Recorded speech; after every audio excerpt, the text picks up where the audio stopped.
the mantra that my dad taught me, which is why not me? I feel like a lot of us count ourselves out of spaces before we even hear it through. And I think that maybe it has to do with confidence or whatever the case, but you're more prepared than you think you are. And like whatever celebrity or whoever you're like, oh, I want to be that person, like you're one or two steps behind. It's not like a great big gap. Like if you just put yourself out there and allow yourself to be vulnerable in those spaces, I feel like a lot of times that why not me mantra will let you keep pushing and knocking those doors down. Hello and welcome to About Time, the show where we have long overdue conversations about the journey of women in sports. I'm Marky Freeman, athlete, author, a fan of sports, and an even bigger fan of the women who are changing them. Today's college student athletes wear so many hats. Not only do they excel in school and sports, but they are thriving in so many other areas as well, from building their personal brands, navigating NIL, traveling the world, and advocating for social issues. These athletes are changing the sports landscape as we see it. Before we get into our interview, a quick word from WeCOACH. This interview is brought to you by WeCOACH. Prior to Title IX, over 90% of women collegiate sports teams were coached by women. Today, over 50 years later, that number has decreased to 41%. That's why WeCOACH launched Move the Numbers to help change the landscape for women coaches and the student athletes they lead.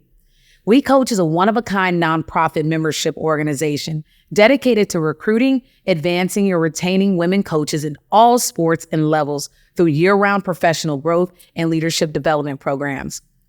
WeCOACH fosters a diverse and inclusive community of over 10,000 coaching leaders who inspire young women to follow in their footsteps. If she can see her, she can be her. Together, we move the numbers to support and increase women in coaching. We teach, we inspire, we motivate, we lead, we coach. Visit our website at wecoachsports.org. That's wecoachsports.org. Today's guest holds All-American status and has represented the U.S. national team. Committed to academic, athletic, and social excellence, she partners with like-minded brands. She also carries her family's deeply rooted USC legacy, all while being one of the top college soccer players in the country. Please help me welcome the incredible Simone Jackson. Hi, I'm Simone Jackson, and it's about time that we uplift multifaceted student athletes. Football and USC are a common denominator in the Jackson household, from your grandfather who coached at USC, your father who played football and baseball at USC, your brother played football at USC, and you played football, but the other football at USC, the number one sport in the world. What does it mean to you to continue your family's legacy at this high of a level? Oh man, it's everything. Like my family is my why. So just to be able to be here and extend that legacy and live up to like what they left behind, it means pretty much everything to me. Now we're going to get into your story because you have definitely made your own name. But I can only imagine that coming from a household with so many very talented athletes that sometimes you may have found yourself in the shadows, and it probably comes with a lot of noise and a lot of hype. How do you handle that kind of pressure? Man, it's a lot. I mean, I committed to USC when I was a freshman in high school, so I was like, okay, wow. So when I get there, I need to. So my brain was already running on like 1,000 from such an early age, and like everything from like even over COVID when we were playing board games, everything's competitive in the house. Like nothing you're gonna get easy, nothing you're gonna get for free. And my family is a testament to that. But you start to appreciate it even more, in it because it shapes who you are and it affects your habits. So I'm looking back on it. I'm like, okay, I'm so grateful for this. And I know sports started for you generations before you, but talk a little bit about how it came about for you, how sports came about for you and how it has shaped you as a young lady. I feel like sports, I was 4 years old when I first started playing soccer. And I vividly remember my coach being like, Simone, like you scored too much. You can't pass the halfway line. And my family was like, that's enough. We're going to pull her out of this. We're going to put her in club soccer. And so I was 6 and off to the races, playing like 3 years above my age. So it definitely matured me faster than most, I feel like. And it's just become like a part of my identity. And I've grown over the years and it's provided me so much opportunity. So I'm really like all smiles, all great stories, especially because even my cousins, extended family played soccer. So I remember watching them. I'm like, ooh, like I want my family to come out and give me some attention. And so that's where it all began, really. A family affair. Yeah, I remember growing up. I come from a house full of boys, so you're gonna have to pray for me, Simone. I'm still recovering, but I was going to be an athlete if I was going to keep up with those guys. But what I didn't recognize was how much it was shaping me as a young girl and as a woman. Just confidence and the boldness to deal with the things that I would have to face eventually, or just having this toughness about me, or dealing with my first heartbreak with sports, or unfairness and all of those things. And I heard you share a short story about being a young girl and told you were scoring too much. How has that shaped you and molded you into who you are now? I feel like it's allowed me to question why certain things are certain rules. I'm like, that doesn't make any sense. Like, let me push back on this. Like, my brothers Wow. wouldn't tolerate that. Like, let me push back on this. So anything that I feel like doesn't make sense, that maybe it's not morally right, or it's like my old brother would not have this. Like I'm standing up for it and I'm speaking up for it, and that's kind of like what I'm known for now on my team. I'm like, oh, like Simone will say it. Like, don't worry. Like, so I think that it's become a part of me, and I'm so grateful for it because I oftentimes feel like when something's going wrong, I'm not the type of person to just let it go and like hold my tongue. But that's allowed me to push back, push past barriers that have been up for so long. Man, so many things we could talk about there. Those are the marks of a true qualities of a true leader. And from that 4-year-old young lady that was told to stop scoring goals to the 6-year-old that started pushing back, and you ended up being number 3 coming out of high school in 2021, and now you're representing the national team. It served you very well. But what are some of the mental habits and routines that you've taken from your younger experiences to now your later experiences, and how is that serving you? I started traveling really young. I was brought up to the youth national team when I was 14, and I was on the U15 youth national team cycle and went to Germany when I was so young. So I feel like the young experiences of being like comfortable in uncomfortable situations. Like my teammates were my new family instead of like my home base. And you're spending 2 weeks to a month away from home, and you're just like, okay, like you really have to sit in a quiet room and be like, okay, like let me recenter my values. Who am I? What's going to push me through this week? How am I going to get invited to the next camp? So like that's certain things I've been able to play the game from a really early age, and I think that's progressed with me as I matriculated through the youth national teams and where I'm at USC right now. I mean, to me, you're one of the most multifaceted athletes in college sports today.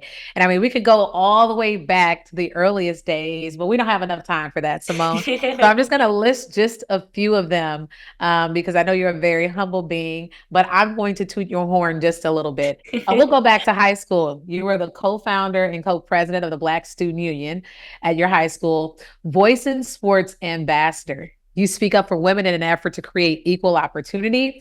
You were raising funds for equipment for your mother's school, full-time college student, college athlete, Nike athlete, not to mention national team player, and the list goes on and on and on and on.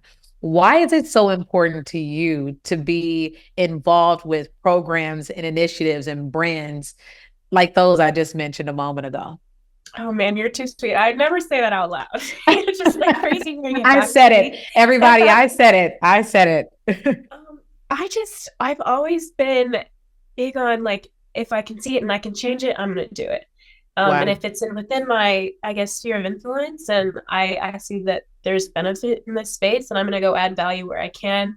Not try to too much overextend myself, but keep it within like what my arena. And I've always been big on reaching my ladder of potential. So I think that if I didn't say yes to certain things, then I would regret it much more than saying yes and accepting the opportunity. So I guess that's kind of my North Star. For those who have aspirations of achieving the things that you've achieved or representing brands, like how do you manage the now in who Simone Jackson has to be at USC, as a student, as an athlete, as the ambassador of brands? How do you manage the future of what's coming next and your goals and aspirations, along with the responsibility, the business part of all of that, and still having fun? At how old are you? you know, I'm 20. at 20 years old, at the beautiful young age of 20 years old, how do you manage the now, the future, the business, and the fun while managing all of this? Like, That's a good one. I feel like I always lean back on obviously staying present and not letting the future tasks weigh me down too much. But what I feel like is, I guess, the overlying message to all of that is the mantra that my dad taught me, which is why not me? Like, I feel like a lot of us count ourselves out of spaces before we even hear it through. And I think that maybe it has to do with confidence or whatever the case, but you're more prepared than you think you are. And like, whatever celebrity or whoever you're like, oh, I want to be that person. Like, you're not like you're one or two steps behind. It's not like a great big gap. Like if you just put yourself out there and allow yourself to be vulnerable in those spaces, I feel like a lot of times that why not me mantra will let you keep pushing and knocking those doors down. that is so rich. And that will give you the push you need to enter those spaces where you may have some of that imposter syndrome and question Right. what you're capable of. How has that empowered you in other environments? I think that like a lot of times I'm like have that imposter syndrome and I think, oh well, like such and such is gonna be so much better at this or and I'm like, okay, what's actionable items that I can add to my game, add to academic piece, whatever it is arena that I'm trying to enter. I think that you already work so hard and there's only like a few separators and preparation pieces that's missing. And I think that it's very doable. I love it. And thank you for speaking so candidly. It's so important that young athletes, parents, and coaches hear this as well. So they understand the responsibility and the pressure that comes with managing all the things that a lot of athletes are managing nowadays in these large or these big roles and these huge platforms. Absolutely amazing. Do you ever have moments, humanly and rightfully so, do you ever have moments where you're just like, okay, like this is a lot? And if you do have those moments, how do you regroup? Of course. I mean, it happens to the best of us. I take a deep breath, like breathing exercises is real. And thankfully, I'm close to home. So things that I always find like help ground myself is maybe taking a visit to the beach by myself or going to the movies by myself or doing a bubble bath, whatever it is that like brings you joy and like you can integrate into your self-care steps. And it allows me to like step away from like the noise and really recenter and figure it out, like what's bothering me and ask myself, okay, how can I change this? If I can't, how can I adjust what I'm doing to make myself not grr in that situation? So it's just like, those are some like three things that I'll keep in my back pocket that will always get me right back on track for the week. Ah, I wish I figured that out when I was your age. I didn't figure out self care until well after you. So I celebrate you for that. But it's so important to keep that in mind as high achievers because we can be so forward focused on the next task or the next goal that we forget about actually taking care of ourselves mentally. So, so important. Now, Exactly. something that I absolutely adore about you is what you stand for and what you represent. And you said it a moment ago, like if you believe in it and you could do something about it, you are going to change it. Well, you have a way of making a point. So much so that you went up 1,000 feet and you jumped from the Sky Tower in New Zealand at the Women's World Cup, Oh which man. many would call crazy, right? But with good reason. Why was it important to you to make such a bold jump? It was so important because I knew that if I was up there, then they would listen to what statistics I'm telling you. So I knew that people on my team were not really feeling the 1,000 foot jump. So I was like, okay, I'm gonna go up there and see if they'll hear me from up here. And when I tell you, when I was up there, I was stuttering my lines so much, but I finally got it. Everyone was looking at me. I'm like, I'm gonna get these lines off before I jump. I swear. And it meant so much because when you're trying to be in those creative spaces, trying to get your message across, especially on social media platforms where people are like clicking to what's most interesting and looks cool. So I was really happy that I got that opportunity and I took it as scary as it was. But we definitely got a lot of viewership on that one. So I was really proud. And why was that? So I want you to talk a little bit more about that and why it was so important to you. Yeah, I was so, especially the Voice in Sports message, I was so surprised that so many young girls drop out of sport at an alarming rate compared to like the male counterparts. I think that was just really just a sad statistic that I think a lot of people didn't know. And it really hit me in the core because I was just like, wow, like if, and a lot of times it's not because of like they don't want to play, which was what was so saddening about it. And I was like, oh man, like if we could do just a little bit more, then people could maybe end up at a World Cup one day, experiencing what I'm experiencing, getting to see like these sorts of opportunities and like the little special moments with your teammates that go way longer than just youth soccer and youth sports. So I was really saddened, and I think that's what drove me to do what I did. It is an alarming stat and very disheartening. How do we continue to influence change in that realm? I think just keeping it on the front part of people's minds. I think like making sure that we're doing a way better job, I will say, but making sure like TV deals, like we gotta get women's sports on screen. We gotta make sure like we can garner an audience and keep building facilities for women and making sure like we say Title IX, we mean Title IX. So I think that is something that is super important. I would start with controlling the media. That's a great place to start. And that's another tweetable as well. We said Title IX. We mean Title IX. I couldn't agree more. No, that's a special way to convey a message and get people's attention. Sometimes you just got to go all the way up to where Mhm. people are going to actually listen. And that was beautiful to watch. But let's talk about this for a moment because you are in your NIL bag. Okay. You are in your bag. And it's very much a business, very much a business. But how has this changed how you saw college sports or your college experience? Does it make it like when you enter college? Has anything changed for you? How's it different?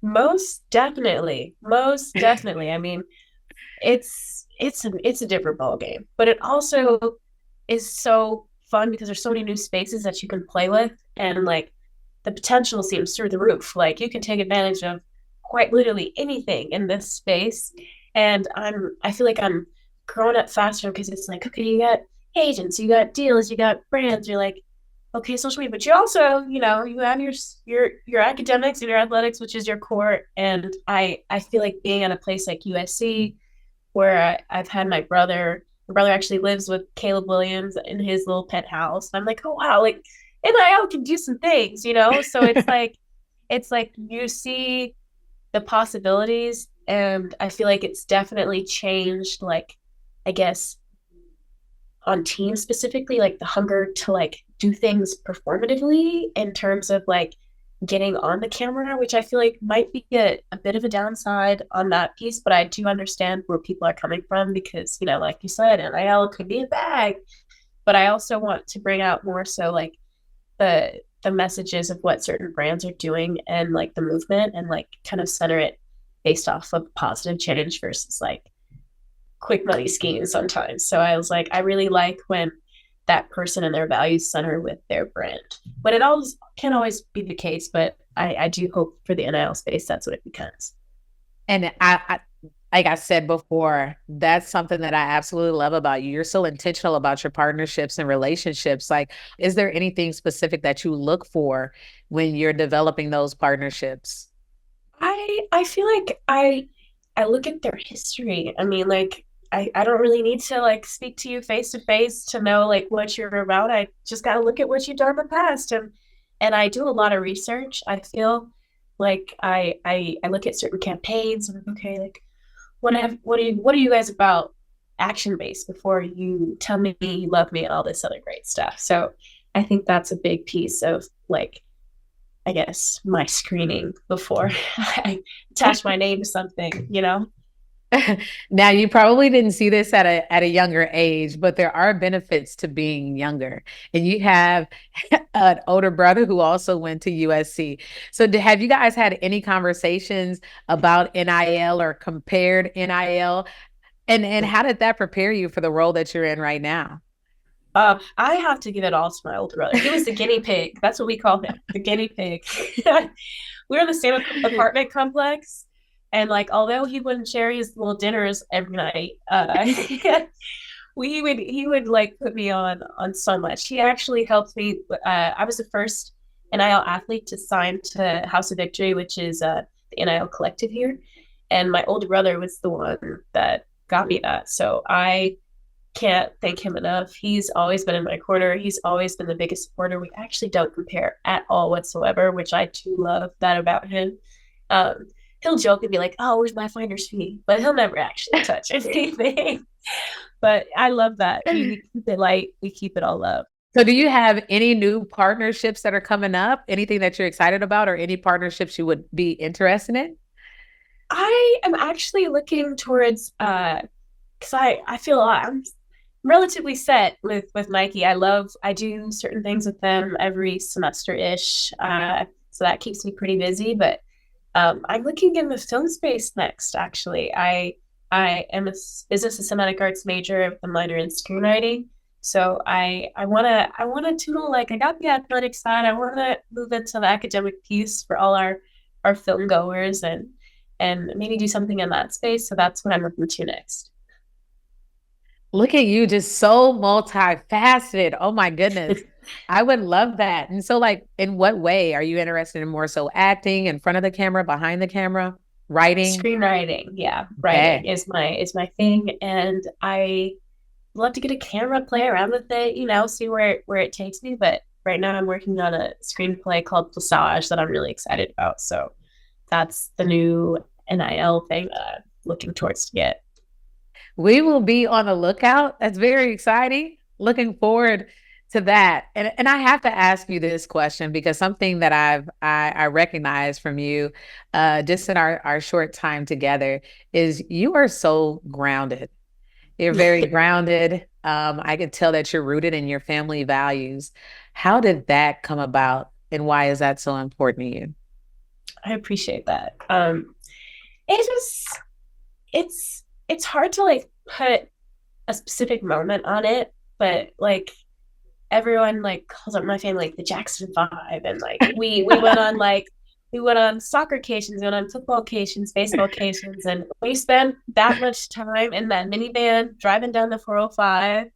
It becomes like who you are, all you know, and it's so precious. Like I've never laughed as much and as hard with my family than with anyone else. Like I've never visited the types of places that we've done and like all those experiences bundled up. I think that like listening to the little my mom's an educator and my dad got his master's in finance here, so I got some two different types of folks filling my brain with all this good stuff. So it's just that's always what we've been about, and it's something that I always prided myself with. And even when I'd always hop from school to school, like because we're all 4 years apart, and I'd go to the new school that my brother just left, and I'd be like, they'd be like, "Oh, your brother's amazing. Da da da. He did this. He leaves a smile behind whenever he does this." And I love so much hearing that from my older brother, and they expected the same of me, of course. So I did the same. 4 years later, my little brother comes to the school.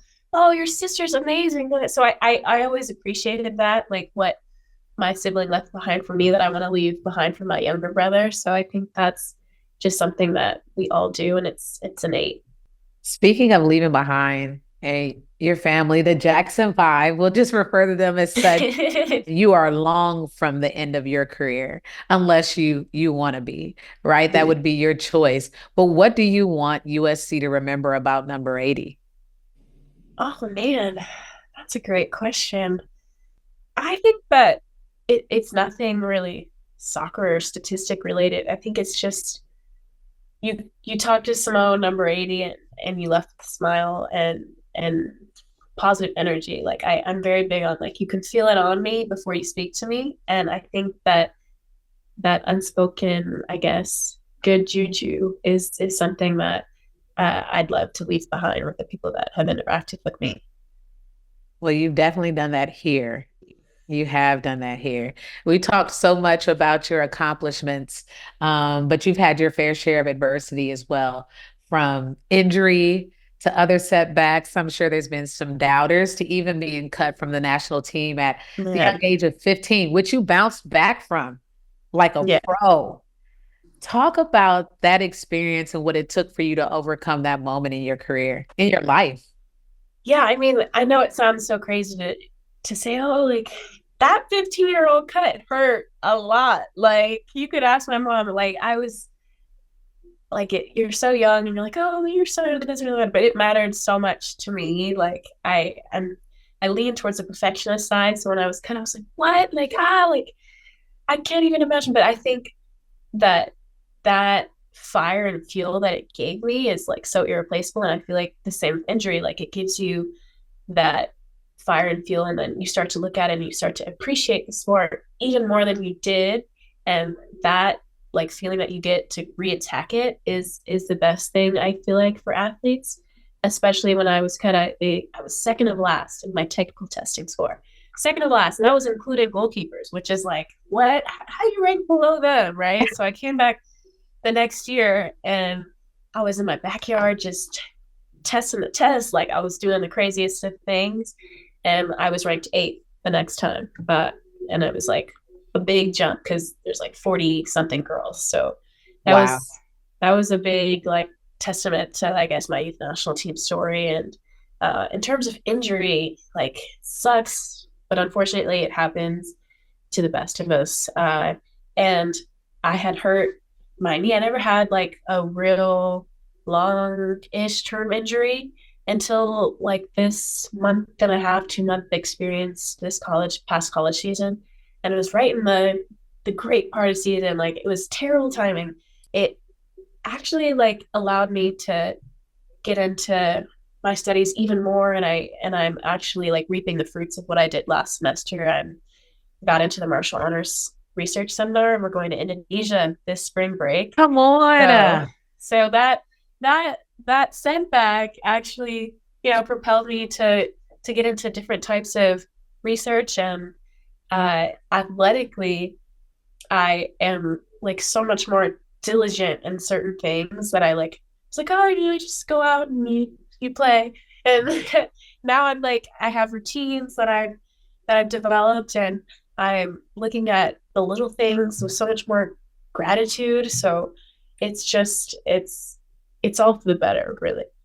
Yeah, I'm so happy you spoke to that and you spoke about your honest feelings about being cut from the 15U team and the experiences that you had and how you took those feelings and you channeled Right. that frustration, the emotions, all the questions. It's beautiful because adversity is inevitable. And like you said, it happens to everybody. It just comes in different shapes and form. And it's so important for us to be refined and not defined by that Mm-hmm. adversity because it can harden us. It can scare us. It can discourage us. But we want to be refined by those moments and to know that that only made you even better. Even speaking to this past season where you said you had a moment in your season where you weren't healthy and things weren't going well for you, but you took that moment and you pivoted and now you're part of the national honors, just multifaceted in so many different ways because of all of those experiences. Are there any other projects or passions that you're excited about or initiatives? You're just so Right. multifaceted. Would love to hear more about those.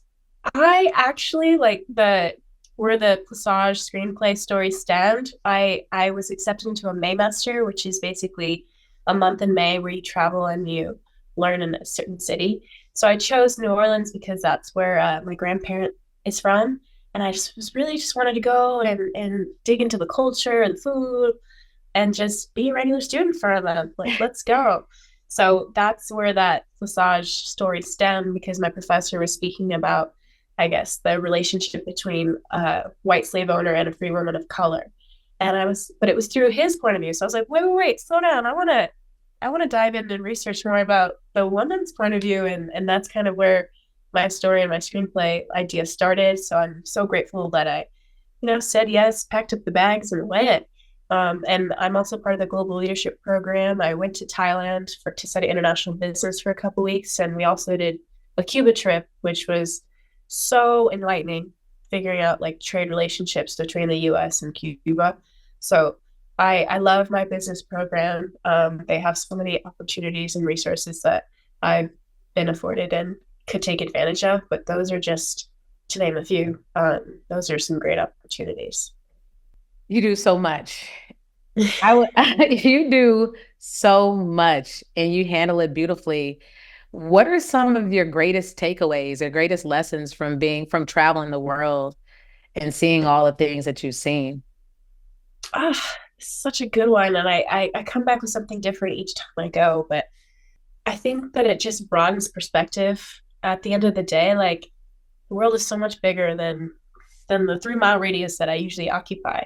And like it allows me to take a step back and re-enter, and then you start to see different things and tweak certain things that you may think or you may do or you may automatically reply in certain habits, and you realize that there's not just one way of a lifestyle. Like who said that we gotta run around crazy all the time like doing stuff like this? Because I can tell you right now, in France that's not always what they're doing, so it's just it's realizing that there's not just one way to do something. And I think that that's shaped how I view certain problems that I approach, especially in the business program. So it's like, how can I get creative and solve this for more efficiency?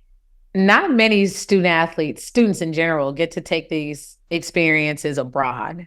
How are you able to do this as a full-time student athlete, brand ambassador, business owner? We'll go ahead and call it that. How are you able to do that? My teammates ask me this all the time, and I'm just like, guys, it's in the fine print. It's in the fine print. Like, if you choose it, I get so passionate about this because I always get people that, like, I'm the busiest person that I know. Like, I will tell you that firsthand. But if I can find a way to maneuver some things around or like steal a week or two here and there, like then I'm so confident that other people can as well.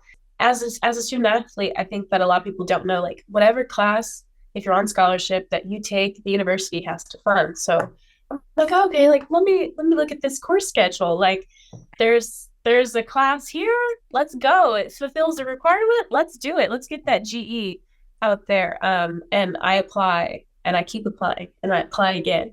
And people love student athletes, especially multifaceted ones. And people love people that are just so passionate about something that like they can't contain it. And I always tell my teammates, like, look, like put yourself out there. You never know. And there's always like right when we graduate, like you'll find like there's time off because for the summer and you can go take those 2 weeks, or you like our trip is over spring break and you're mandated to give the student athlete spring break off. So the trips are usually in the perfect places where like break is enforced. So I find like if you look ahead, and I'm a big planner, then you can really make it work for yourself. You do so many different amazing things. So many different amazing things. You talked about being organized. How do you stay organized? Do you have a team? Is there some new app that I'm just not aware of? How do you keep everything together? I have a I don't even know how to describe. I don't have a team, I will say. It's just me, myself, and I. But I do have my mom that I like consistently call, like, Mom, like, what do I do? Shout So out to mama. yeah, she's my voice of reason, and I will definitely bounce back things off of her. I have a killer email response time, and I have a planner that gets used sometimes and doesn't get used other times, but I show myself grace either way. So that's pretty much me. And then I have like just a relatively okay memory that I'm like, I have a feeling I have something today. So I must have something today. Great habit to have. And we can talk more about email response time. I thought I was good, but getting your emails, like you are on point. Okay. You're on point. Something we talk about regularly on About Time is just how women can be multifaceted. But there's a number of us of women who question their ability to be a mom and be a great professional. They feel like if they are great at in one area, they'll lack in another. For that student athlete that wants to be exceptional at their sport, but they also want to prepare for the road ahead, what is something that you would like to say to them? Man, that is so true. And I sometimes like hear like that voice in the back of my head telling me that at the same time. But to them, I'd say just try it. I mean, like you never know until you try. And I feel like I hate when people say no before they've exhausted all other possible outcomes. So I think that to those that are trying to either enter motherhood or trying to be that multifaceted person or student or athlete, whatever it is, I'd say that your potential is what you're chasing, not necessarily being the perfect whatever. I feel like even if you fail, you were vulnerable. You were vulnerable in the process, and you can look up like out from the other side and be like, wow, like I'm so proud of myself that I attempted that. So like a lot of times I fail and I fail tremendously. But it's not like, oh darn. That's never the feeling. I'm like, wow, like I was so scared to take that step and I did it. Everything's possible now. And I just keep and you keep and you keep and you keep. And I think that's the real reward. Your potential is what you're chasing, not perfection. This is a segment in the show where we go into our rapid fire questions. I would love to ask you a series of questions, and I'm going to tell you right now questions that we've somewhat discussed and some that are from left field. Now, here's the Okay. thing. You'll only have 5 seconds to respond to each of these. Are you up for it? Ooh, I'm ready. A little bit of pressure, just a little bit. So you recently went to Beyonce's Renaissance tour. Yes. Favorite B song? Flaws and all. That was really Whoa, that's a good one. You got to that have the was really vocals. fast. All right. Best athlete in the Jackson household. Me, I'm sorry. I'm Unapologetically. sorry. I love it. I love I'm it. Something sorry. that most don't know about you. I can't cook. You can't cook? Can't cook. We Not got you, like my girl. We'll mom. talk about that I'm off. We'll sorry. talk about that a little later. I got you. I got you. There's an app somewhere. The biggest soccer ick. People that like have their nails so long that they scratch me. I It is the biggest ick. Like That came to you so it fast. is the I yes, I'm a victim. All right. If you were not playing soccer, what would you be doing? I'd be playing tennis. I played tennis up till I was in high school. I was like varsity. My mom wanted me to be Serena. It was a whole thing. And then I was like, sorry, mom, like soccer it is. That story from beginning to end, that is my story as well. We'll talk about that Really? later. Something Okay. about yourself that you are very proud of. The fact that I am in a joint degree and still and minoring in screenwriting. So the fact that I'm doing the most courses ever. Last but certainly not least, a message for the little girl listening in.